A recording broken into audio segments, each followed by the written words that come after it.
And what if you see your friend's parents cheating on the other parent? As well, you don't have to go on a girls trip for your friend group to be defined. Probably even like they're on your phone and they're like, oh, picture time, and everyone's like, And "Yay!" that's it. And then when they're done, Back on the phone. like, what are you doing? What is what is the connection? How do you look at friendship breakups? Because I used to feel like you were my girl, like you were my person. I didn't feel relationship breakups as much as I did my friendship breakups. Did you sign up on Bumble to meet people? But I think they're good for character development as well. Why is this affecting me so much? This is just another girl. Like, if you don't learn from it, you're gonna repeat it. Also, they could be posting each other, but that doesn't mean they like each other. Like,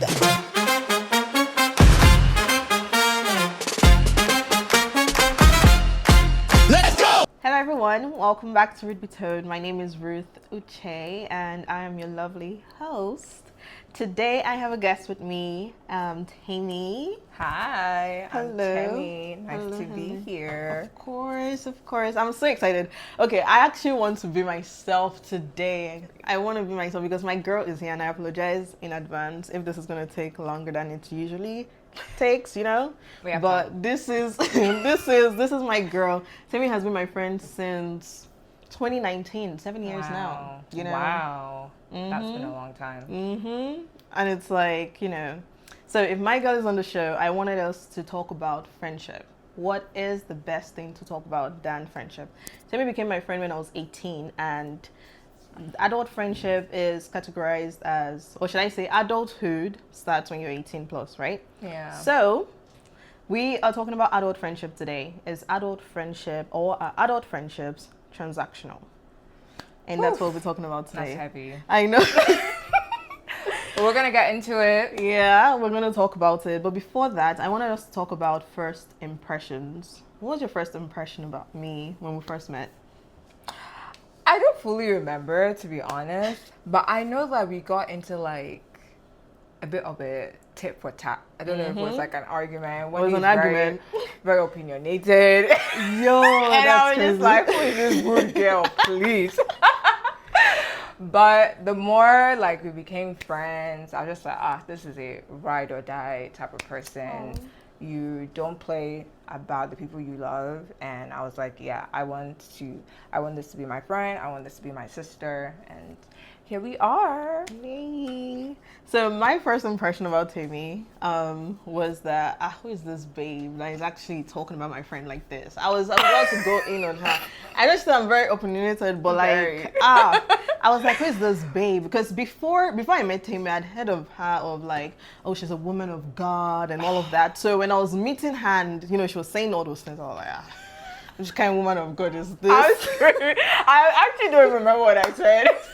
No, it was, you were just coming for someone at that time, and I was like, nah, girl, you can't do that, not in front of me. But but our friendship has just grown like really beautiful over the years, and we've had a lot of ups and downs. But today we're going to be talking about them. We're going to share our opinion on what adult friendship is, the different things really that comes up in friendship, a lot of things just, if you're not very intentional about the friendship, it could lead to things that you may not appreciate. So today I want us to start it off with talking about organic friendship. So my thing is, organic friendship is, you know, when you're in school, things just naturally happens, right? Like you're like, okay, we'll go to school. Even starting from kindergarten, you're like, I have a friend in school. We go to school together. You come back home. Oh, mommy, I have this friend in school. That goes on to high school and college. But after that, I feel like any other friendship that comes up after college is just inorganic, or I like to say synthetic. And I feel like those type of friendships take more intentions and more like planning and all of that. Yeah. So would you say our friendship was organic, or would you say it was more synthetic? I think it was a mix of both, in my opinion. I think yes, it was organic because we were in the same school, we're in the same space. But before we did build that friendship, it took intention. It took intentionality.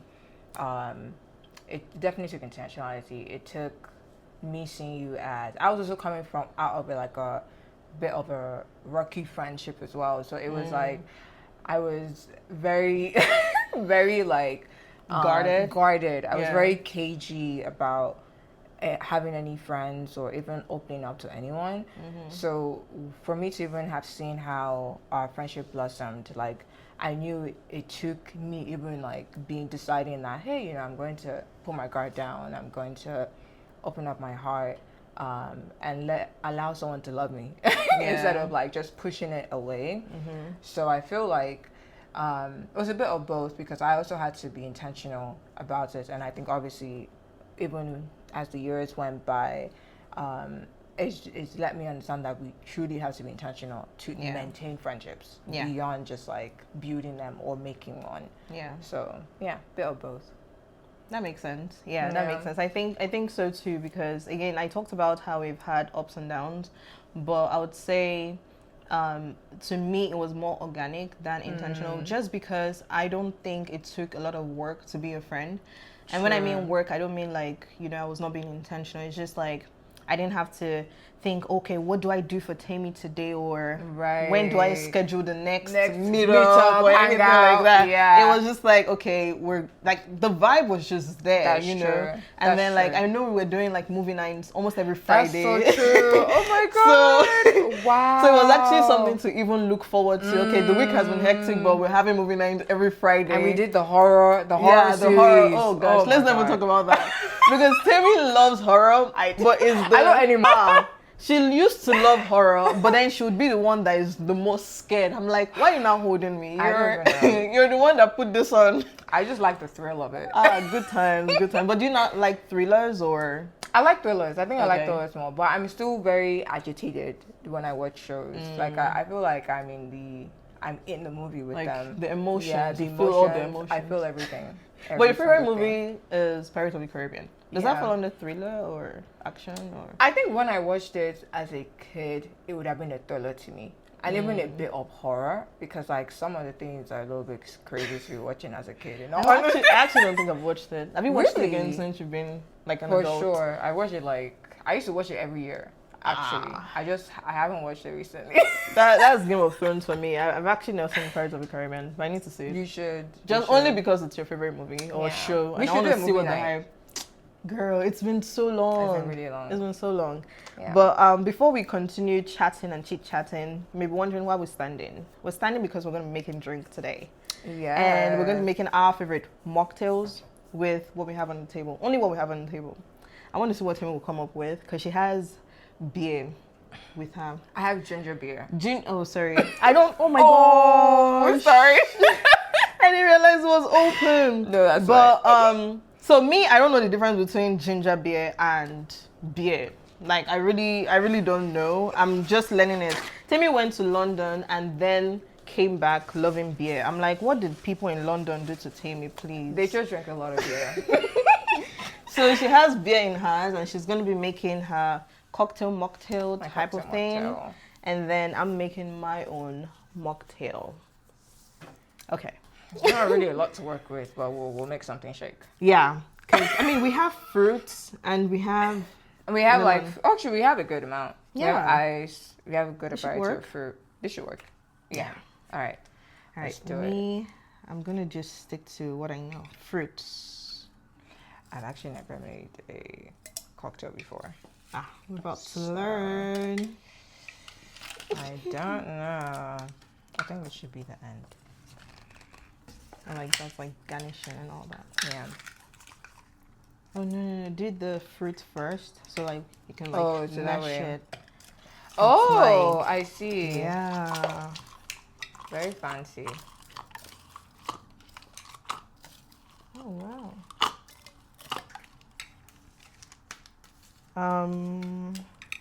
Very fancy. What's your favorite cocktail or mocktail? Girl. Cocktail, Sex on the Beach. Mocktail, I don't know. So I know I'm not really a fan of buying mocktail, because I just feel like it's just fruits and Sprite or orange juice. Yeah. So I'm not really the type of person that likes ordering mocktail, but Sex on the Beach is a good one. I love sweet. But so I have a couple of questions for you. Okay, let's do Would you say would you say this is people pleasing or friendship? The first one, if a friend is always supportive. People pleasing, Really? Why? I feel like a friend can be supportive, but should also be able to tell you the truth.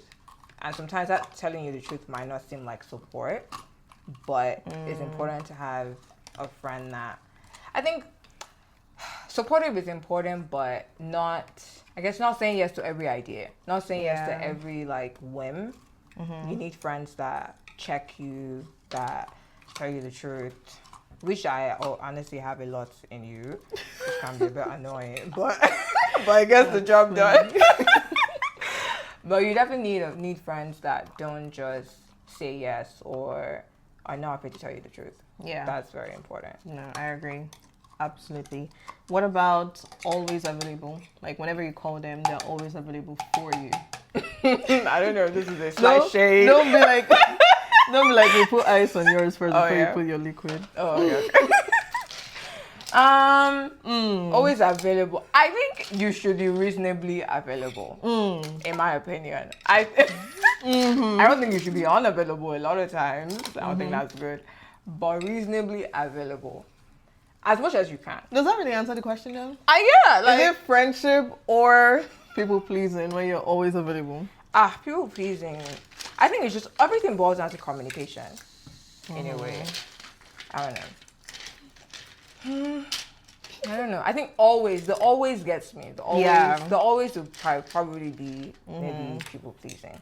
Yeah. Because like if you have to drop everything you're doing just because that one friend is calling you, it's like, why are you doing that? Are you trying to prove a point or like win their attention or make sure they feel like, oh, you love them or whatever, or to be like the bestie or whatever. So that's why I would say it's people pleasing because we all have our lives, so it's okay to not be available sometimes, and then but I feel like available line, because like as much as friendship is not about convenience, it's also, friendship can also be sacrifice. It can also be it might not be the most convenient thing to do at that point in time, but for the people you love and for your friend, you should make the time.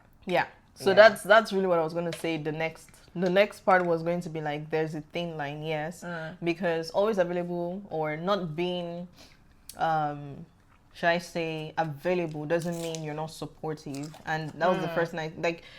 It's okay for you to prioritize the different things that are of priority at that stage without having to drop everything in expense of your own mental health, emotional health, spiritual health, whatever that may look like, just because you want to please your friend. Other person, but 100% you should be available for your friends and sacrifice and all that. But I just don't 100%. Think always is like always available. At that point, like, girl, what you got going on?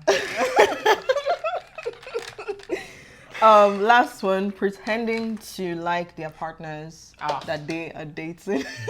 I keep it straight. If I don't like your partner, I don't like your partner. Period. I don't play no type of game. Because that one is a very serious deal. I feel like there's also a line. Because I think that you can't force people to make certain choices or to see things the way you see it, but you should be honest. As much as you can, you should be honest.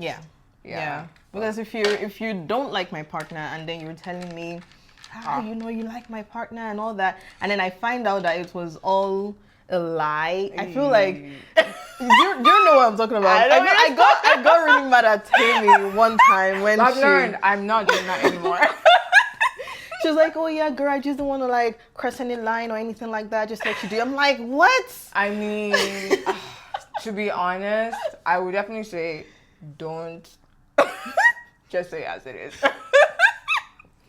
And if the friendship ends. I mentioned as it ends, but at least you can stand on your 2 feet. Yeah. Exactly. I did what's right. Exactly. Yeah. Because I know I've had a lot of friendship loss because I spoke, what I was feeling regarding partners and all that. And I've learned my lesson to say it in a loving way. In a loving way. Come on. I've always said it in a loving way. I mean, but with wisdom is what I was gonna say. Wisdom, yeah. Because not everyone thinks like you, or even would like pick that. It. Yeah, exactly. Because I've had people where I'm like, hey, this guy is, a bit iffy. And they're like, oh girl, you're just jealous of me. I'm like, okay. We don't have to talk about this. It's not my life. So you do you. But I've said it there. I've said what I said. So but I want us to go to the couch to actually have a conversation. So be right back. Okay, so we're back. And now we want to talk about what everyone is here for, which is our adult friendships, transactional. That is what we want to know today. That is what we want to know. So, Temi, are adult friendships transactional? Do you think they're transactional? How would you define transactional? I think, to me, transactional is just you get something from it. It's not like we're just like, kindergarten. It's like, we're just friends. Like, just there's flowing, not. It just flows. But I think with adult friendship, it's a bit different. And I'm just very curious with your view. I think today in society, it has become quite transactional, where friendships are not about... Friendships can really seem like, oh, what this person is doing for me, what I'm doing for them. It's not a selfless act. I think we have lost, in some ways, the art of loving in friendships, where it's mainly just like good times versus like, how do you grow or even maintain friendships when things are difficult? How do you have hard conversations and things like that? I think in some ways that has made it transactional, where the idea has almost seemed like a thing of just what I'm getting from this person versus actual growth and intentionality. Yeah. No, that makes sense. And that's exactly how I feel about adult friendship, because like I was talking about with kindergarten, it's like, we're just friends. There's nothing really attached to it. But with adult friendship, it's like, okay, what am I benefiting from this friendship? Yeah. And it's not in a bad way. Like, I don't think it's a bad thing. I think it's actually like proper. Like, if you're just like draining and you're not actually pouring into someone, even in relationship, even outside of friendship, it's like there needs to be... But both of us need to be pouring into each other. And I think that's what really makes a relationship flourish. Absolutely. I would say though, like, when the focus is on it being, what can I get from this person? What's the benefit? It sort of starts feeling like a bit... Very superficial. Very superficial. I think sometimes it just makes it seem like the friendship doesn't have any weight or any... It can't really stand the test of time. Yeah. If it's only based on what you gain from this person, what this person adds to you, the connections, sometimes it can be such an Instagrammable thing where it's like, like, oh, let's go grab this for the gram and things like that. But like, that's cute, that's cool, whatever. But like, I also like going out with my friends, whatever. But like, at the same time, it has to have substance. Yeah. That's just the reality.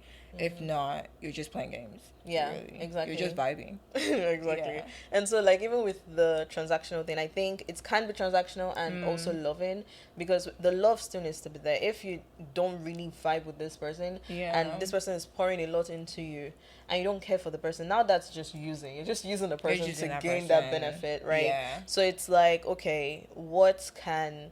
Like, it's... We have to constantly be in the state of, I care for this person a lot, but I also want this person to pour into me as I pour into them. Because there are times where someone could be in a state of or season of life where they can't pour into. Yeah, and I think that's where love, comes in. And this definitely translates into relationship as well. Exactly.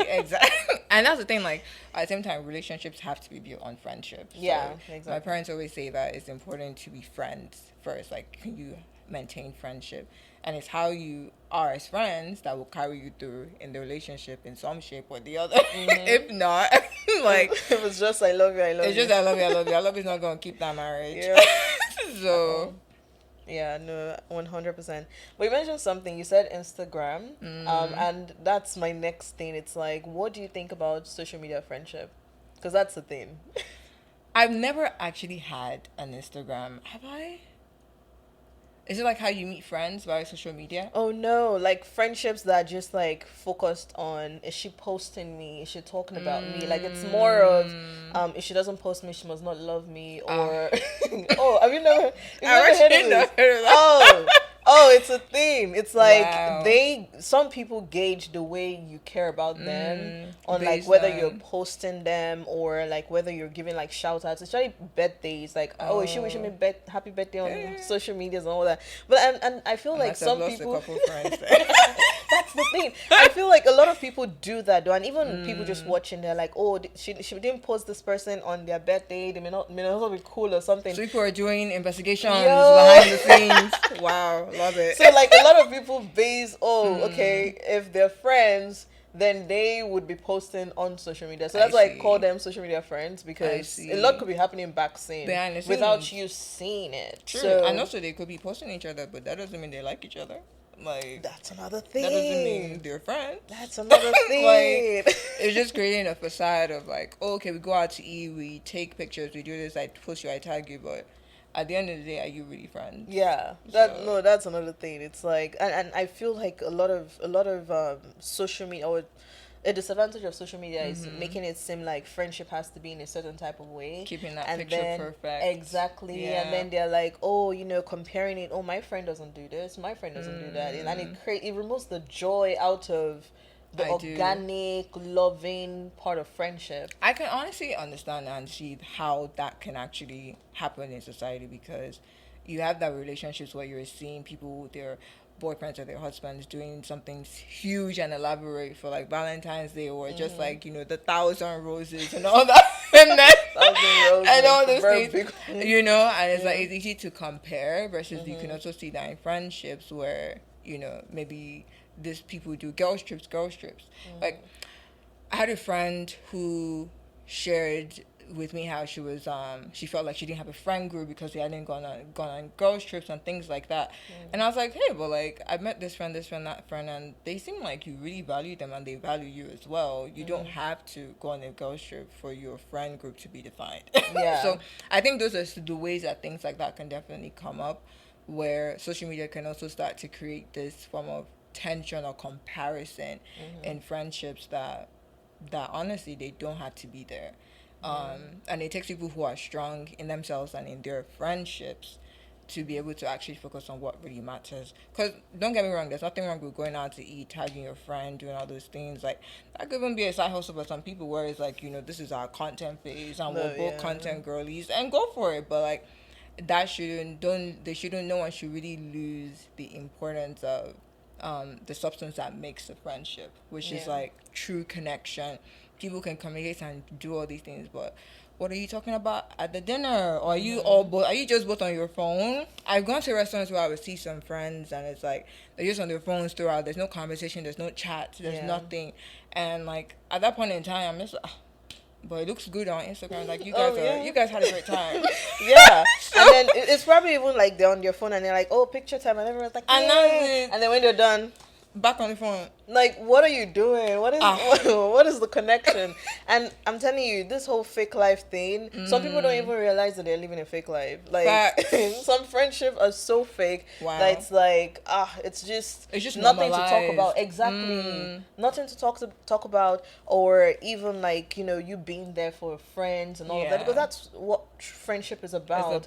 It's not about, like you were saying, the girls trip and all of that. Like, no. And when you're talking about like going out, it reminds me of, I don't know if you've seen them on TikTok, the 4 and the 5 bureau. Yeah, I heard about that. I did. That looks really cool. And then now they're using it for content and all that. It looks so beautiful. I don't know how that's going. But I think it's a very nice idea. Honestly, it's beautiful. And it sounds like they have solid. It looks like they have solid friendships. So at the same time, we can't tell anyway because we're just seeing it through the lens. That's of, so true. of social media. You know, I was actually going to say, like, it looks like they have beautiful friendship, which it does. Which it does. And I was going to say, like, you know, I don't think they would have come out with that idea and all of that if they didn't have, like, a loving relationship. Exactly. But then again, it could just be me being blindsided by the fact that things on social what media looks good on paper. That's true. Yeah. Anyways, so I just feel like with friendship, right? We've said that, I've said this a lot of times, the ups and downs, and this whole social media thing, it's like if you focus on that, then how do you deal with the downs? So friendship breakups. Friendship breakup is one of the hardest things to go through. Oh my gosh. Sheesh. I've had a couple. I've had a couple. A couple. And I'll tell you, like, it was those periods were like really hard, and I think it hit me even more than my relationship breakups. Absolutely. Because I just feel like you were my girl, like you were my person. Even guys, like you were my person, and you knew a lot about me. And I know, relationship was like that and all that, but like I didn't feel relationship breakups as much as I did my friendship breakups. What do you think about that? How do you look at friendship breakups? I can definitely relate to that, honestly. I've had some pretty significant friendship breakups that one, it's very it's very eye-opening when you have it, because you're forced to look at what went wrong, like what could you have done better, or you know, how did you contribute to the situation. Like it's a very it's almost like a very surgical experience, because not only are you diagnosing yourself, you're also grieving what the friendship could have been. Like you're grieving what it was and what could have been. But at the same time, I think sometimes I'm not saying that all friendship breakups are good, but I think they're good for character development as well in some areas. I mean, personally, for me, it was good for character development because I was on the end where I wouldn't say I was the full cause, but I was a large cause of the friendship breakup. And it was like a massive character development situation and season for me. But also it was, I think they definitely do hurt a lot more than relationships. Because you just build, there's just something very sweet and special about friendships where you really bear yourself in a way that you haven't really done with most people. And when you find like someone that fully gets you, or you think you find someone that gets you, it can be hard to lose. It can be hard to navigate, honestly. Especially when like it's like almost a huge detachment that happens, and it can definitely have an impact. When I went through mine, it was, at least when I went through the most significant one I can remember, it was definitely a season where I was just it took such a long time to get over. It took a really long time. And I remember just wondering, like, why is this affecting me so much? And I was just like, why does this matter so much? This is just another girl. Like, like I was just like, why does this matter so much? I went to go to God. I was like, God, please take this away from me. Like, I'm tired of feeling this way. I want to move forward. But they happen. And the most important thing about them, in my opinion, is how you grow from it, how you learn from it. Because if you don't learn from that season or that situation, either you did it or someone did it to you. If you don't learn from it, you're going to repeat it. And that's something that you don't want to do. Yeah, absolutely. Just curious, like, why didn't you reach out to the person again? Like, you clearly said that you say that you were the one that was at fault. Is it that it was just like beyond remedy and you're just like, no? In some regards it was beyond remedy. I think in some regards also it was a season where I could acknowledge that we were both not mature, where it was a season where we both had to learn and grow from. Even though like I feel like I will always take responsibility for what I do in a situation. I don't believe in throwing the blame around. So I think the reason why I didn't really reach out was I could see it for what it was. Like, I grew up in a home where we didn't keep malice. We didn't stay anger at each other for more than 20 minutes. And when I came into college, or when I came into the US, and I was interacting with new people, and I was learning people, and I going to the workforce and all these things, when I met people, I was like, it was a bit of a culture shock to be like, a lot of people didn't grow up this way. Like, it's not a natural, it's not a natural thing. And it was a huge shock for me, but I had to learn that there are also certain stages in life where you don't just jump. You can forgive, but there's also a season where you have to sit with the situation, sit with how it impacts you. And I think I was rushing so much into forgiveness and moving on, and not understanding the impact that certain things were having on me. I think by the time I sat down with that, I understood that this wasn't a situation that I could just try to remedy over, or forgive and move on, or just jump into things. I had to actually sit with it, see, and sometimes things require distance for a while. I agree. I would say mine, friendship breakups or anything like that really affected me in a different way, or should I say more significant than I would like you're talking about, why is this thing really just affecting me this way. And for me, it actually affected me to the point where I got a mentality. I was just like, friendship is temporary. Do not get comfortable in friendship, because they can leave at any point in time.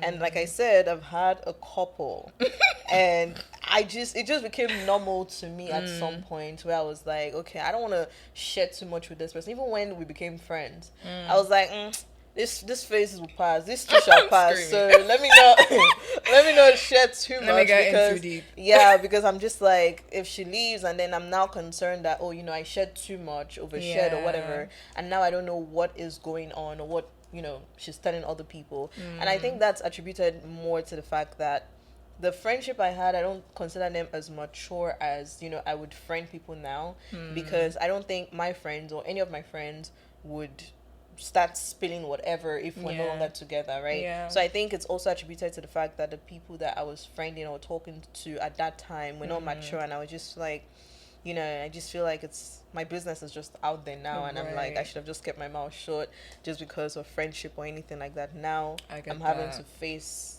this whole new situation or whatever. But I really do feel, I totally understand what you're talking about with, having to see through situations and, go through it and all of that. But we actually almost had a friendship breakup. Almost. Twice. But we're going to talk about one today. But almost. Almost. And now, let me tell you. I have to tell you this. So the way I knew that something was going on with Temi and I was because I had a dream.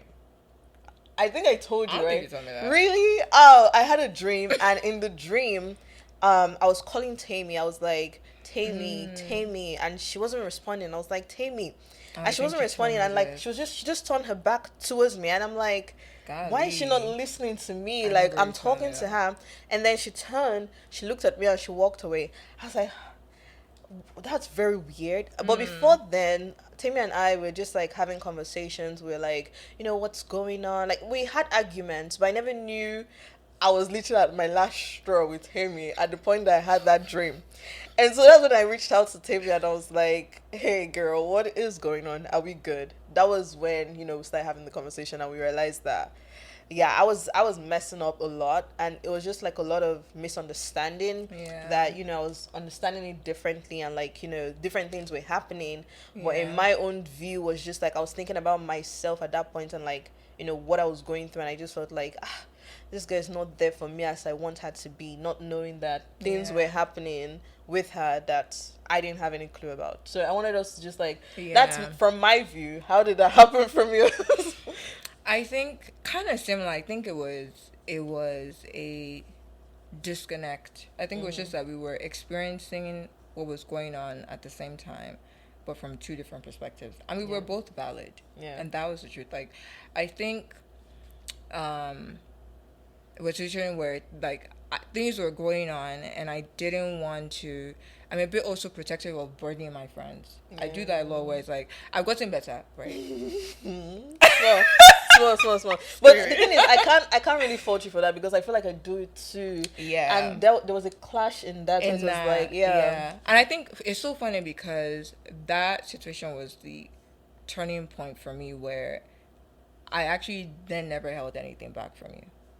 Like, if I remember everything that happened last year and this year, I've kept you in the loop of everything. Yeah. Like, that was like the turning point for me. Why? So I saw the impact that had, where if you try to case things or try to protect your friends from what's going on, I mean, well, that's why your friends are there. Yeah. You know, like, and friends will also be there to give you insight that you just never could see because you can't see when you're just in it. Yeah. And I think that situation was actually I was in my mind trying to protect a situation from, or trying to not overburden you with what was going on, and I just didn't even know how to navigate it.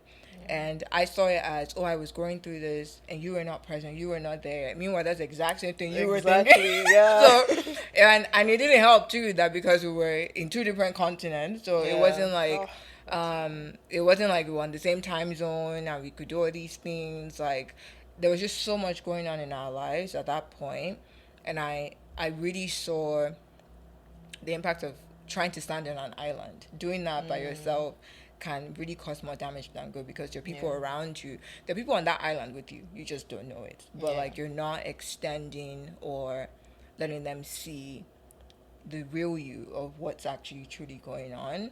But yeah, that's honestly what happened. And I remember, I think it was the day before my birthday, on my birthday, that we had a conversation. I can't remember the details, man.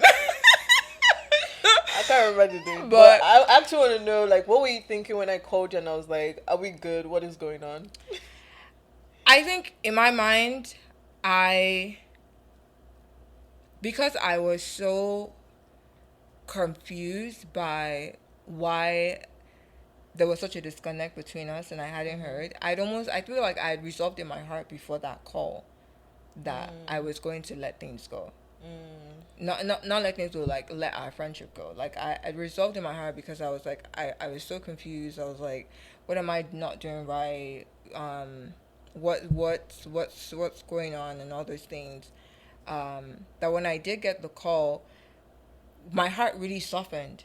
And I was like, because I was like, nah, like, this is my sister. Like, this is not someone I want to just let go of. Like, this is, like, we've lived together. Yeah. Like, we've lived together. We've done some crazy things together.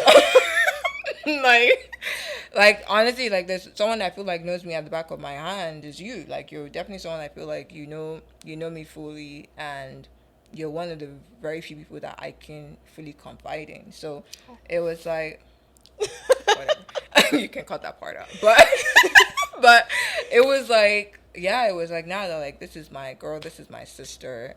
My heart softened, honestly. So I was shocked that it happened, because I thought there was something very poetic about it, that God did that in that timing. Yeah. Yeah. No, I'm telling you, I was like, I when that happened, I was also very mad at you, and I just felt like God wanted me to reach out, and I'm like, no, why do I have to be the one to reach out? Because I feel like this is going on. She hasn't been there for me, and like, she has just been in her world. She went to London, forgot about me, and all of that, and she's just living her life there. God, I don't want to reach out. I'm not gonna reach out. And then I'm like, I was just having like unrest. I'm like, okay, I think it's time to reach out, because if I was the one that dreamt it and you were not, then there was obviously a reason why it was me seeing that.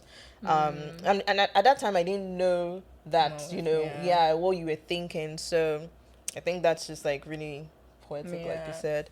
I think also it just gives me a bit of, not even a bit, it gives me so much comfort that God's hand is in our friendship as well, because like when you get something like that and the response is a dream, or the response is like, it's God's certifying in a way that, this is something worth fighting for. And I think there's something really poetic about that.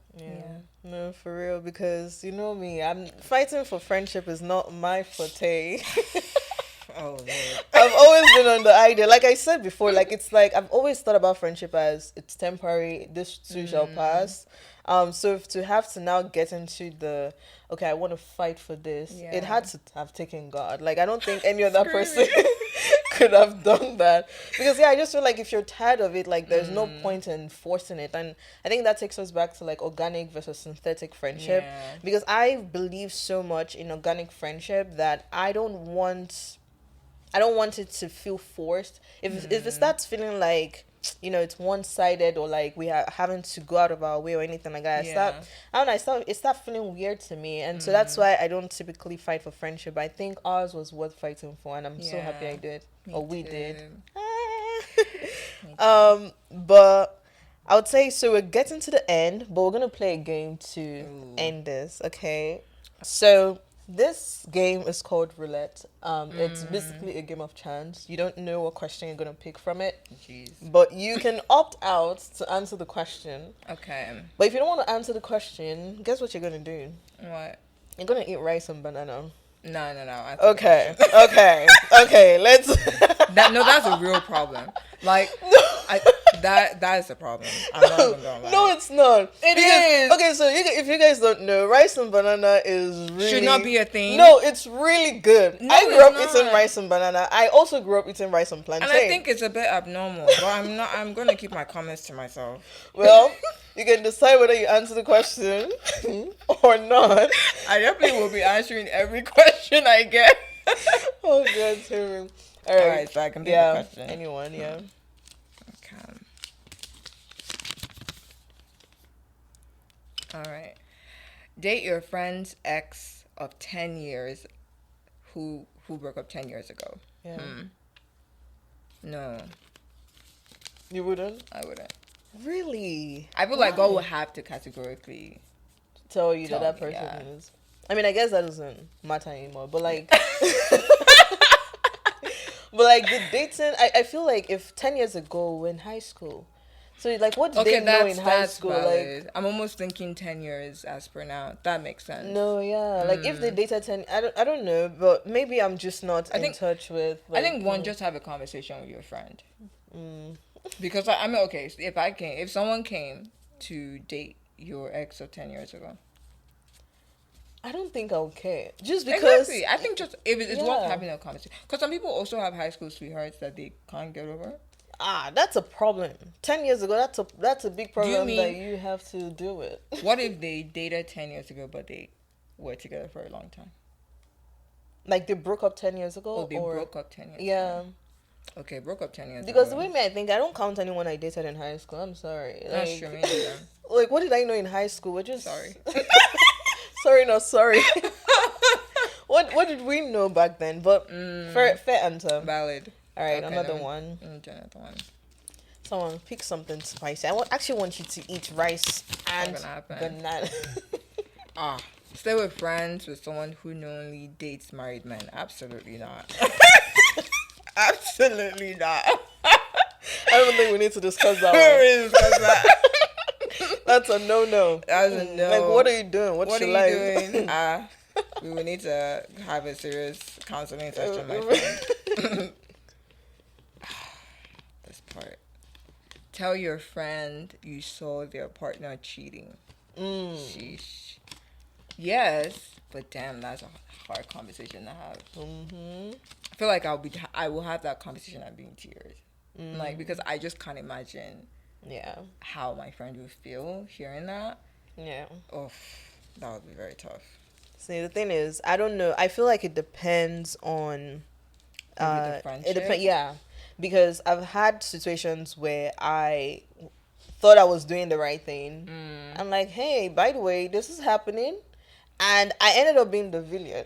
I'm like, girl, I'm telling you what I saw. I'm telling you what's going on. Right. But like, if you're gonna take it and make it seem like, oh, you're just jealous because you don't have a man. Okay. Like, now what do you want me to do? So, but I think like the level of friendship, it's like there's no way that I could keep that. Yeah. But a flip part of that question, what if you see your friend's parents cheating on the other parent? Oh boy. Those are situations I would say do not involve yourself. What happens with the parents should be with the parents. That's a very dicey, because like that's not just your friend, that's like a family disruption. Yeah. So like, I think you should be honest, but you need to understand the gravity of what is about to go down. Like, this is not just a, oh, I'm just going to tell my friend because this is a potential family breakup, potential divorce, mistrust. Like, this is going to affect more than one person. Yeah. So it's but then if your friend finds out that you knew and you didn't, I think you should still say it. But some people would say things and go into things not understanding the gravity of what they're about to say. And sometimes that can make you feel unprepared for what is about to explode. Yeah. So I would say do it, but just understand the gravity of like what is about to go down. Yeah.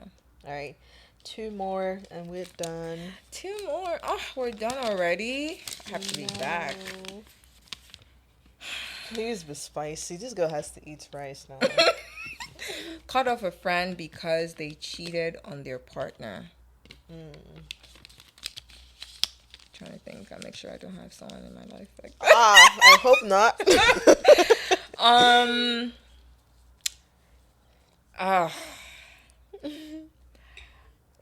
I wouldn't outrightly cut off.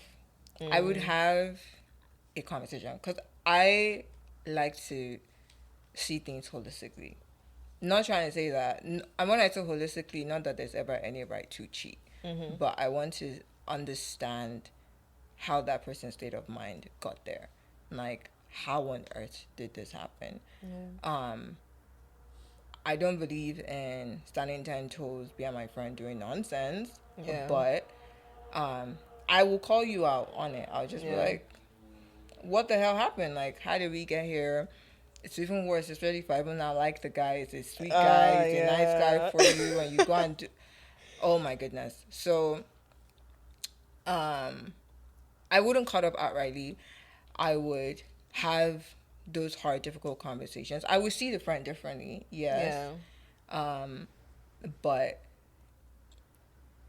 it's a thing of...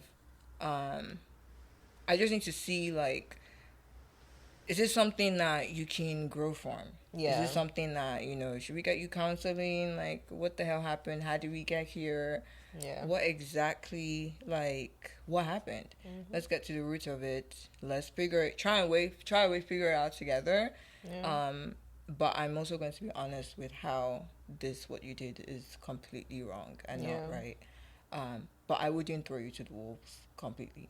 I would try to, but if you're now standing 10 toes down on your decision, on like that's how it, then it's a wrap. I can't help who does not want to be helped.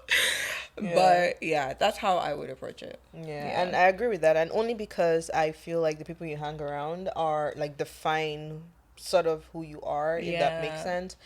Because if you keep hanging around people that are cheating, it's like, how does that translate? How does that impact you? Because you may not necessarily even be a cheater, but if they start making it seeds are being sown, and it's like very usual and casual to them, I think that can affect a person no matter how strong you are or anything like that. 100%.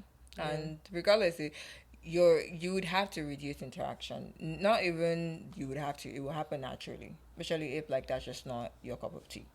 Exactly. Okay. Final question. Actually, I have one more question for you that I didn't put here, but I want to ask it. No. You're just after this. You're just trying to force me. I am, because I'm like, maybe I didn't make this question spicy enough. They were spicy enough, I think. Okay. Which one is this one?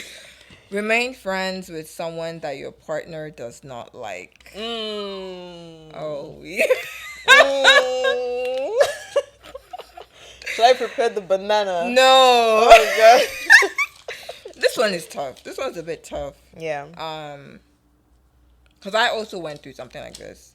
Really? Yeah, I did, and it was a tough one. I didn't stop being friends with them automatically. Because then later on I could see what he was talking about. But also, like, the first thing that I thought about was, don't want, like, that's just a classic, you don't want a man controlling who you're friends with, like everything. The feminist in me jumped out and I was like, huh? Like, what do you mean? So I'm talking to this person. I was like, no. Yeah. I was like, is this controlling? Is this a red flag and everything? But sad to say, there was some truth to it. But I think you have to have, it's important to know where it is coming from. Yeah. Where is your partner coming from? Like, is it because some different things can come from an insecurity, different things can come from him not trusting you, it can come from and it can also be valid. It can also be that he's seeing signs that you're just too close to see, right? And sometimes it does take humility and setting aside your ego as a woman to see what he's talking about. But I think you shouldn't just do it because it's said. I think it should be properly talked through and talked about. No one should just be directing you and giving you instructions. You're not in the army. Period. But you should be having conversations and also be humble enough and set aside your ego to accept if it's true and the signs are there. Then you also now have to have a difficult conversation as a friend to a friend. So not necessarily telling them the truth. I don't think you should be telling anyone that my partner said I shouldn't friends you because no, but like use wisdom. But no, that makes sense. I agree with that 100%. I actually don't have anything to add. I agree with it. So we're done. No, we're not. I have one more question for you. So context. I met someone yesterday two people yesterday that were friends they met each other on Bumble Friends. And I just have a question. Would you do that? Would you sign up on Bumble to meet people? It's not really come to my mind to do such a thing. Not that I have anything wrong with it. I think some people, it could be a good way to make friends. I wouldn't do it personally. Not because of anything, but like, I'm not really trying to expand my friendship network. You have a lot of friends, but I think I was very surprised to see that this friendship has really blossomed. They've met for 1+ years, and if you see them, they're like sisters. Like they really look, and I'm like, I've heard about it before, but I've also heard like really terrible things about it. Where I'm like, that's not something I would do because again, going back to synthetic, because now we have to like, what do we? Like going out. I need to make sure I invite her out so we can get to know each other. It feels like work, and me, I don't like friendship being work. I don't know. Like I just want it to be natural. Like if we vibe, we vibe. If we don't, we can remain friendly. But like, we don't have to do that. So, anyways, I think it's good though. Some people do struggle, and not in a bad way, but some people do struggle with actually having organic friendships. So sometimes it does take that extra step or that help, or maybe they move to a new country or they move somewhere new. They're all like the textbook great things for why it's good. So that is also fine. I'm trying to say that before people come after us and say that we're not respecting people's choices. No, I mean, the thing is, this is how I used to feel until I met them yesterday. Like, for me to see that a friendship can actually blossom from meeting online and on Bumble, that means it works because they don't look like they're forcing it. They look like they've been really friends. So I think that's why I feel like I guess it works now. But it's been really lovely having you. I feel like we can keep going on and on. There are a lot of juicy things in here that I feel like we didn't get to. We can get to them later. Personally, maybe next time, off part camera. 2. But thank you so much for tuning in today. I remain your host, Ruth, and until next time, take care and remain ruthlessly kind. Bye.